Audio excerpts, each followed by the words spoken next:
think back again to our neuroscience that we talked about a few minutes ago.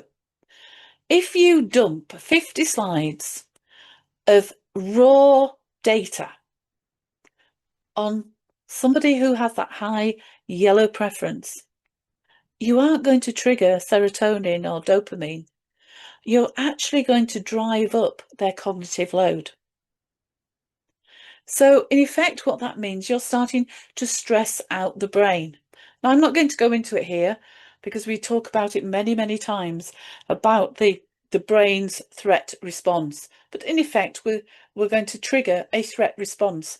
And when the threat response is triggered, the first thing that starts to happen is the brain goes into survival mode. So we actually start to shut down our cognitive processing abilities. So when an audience member's brain goes into that subtle state of stress or threat because of the mismatch in delivery style with their processing preference, their brain is literally going to start to close down. So they stop being able to actually absorb your content.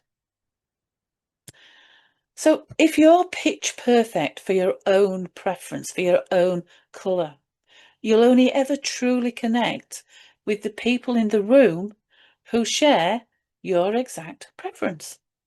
But if you want to win over the entire room, then we have to learn to speak to the brains that work differently than ours.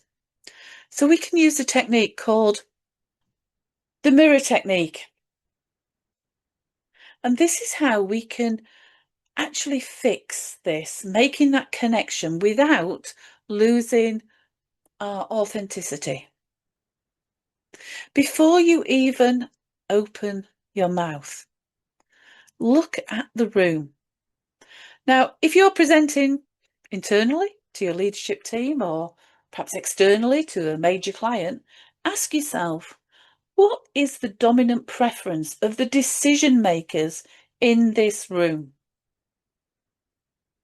If you're presenting to, let's say, a high-ranking stakeholder with a strong red preference, say it's a busy executive looking for a major investment,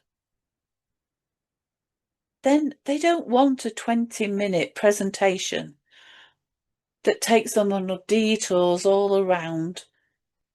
They just want the outcome. Those first couple of minutes, they want to know the outcome. So you need to mirror, first of all, their need for speed and for precision.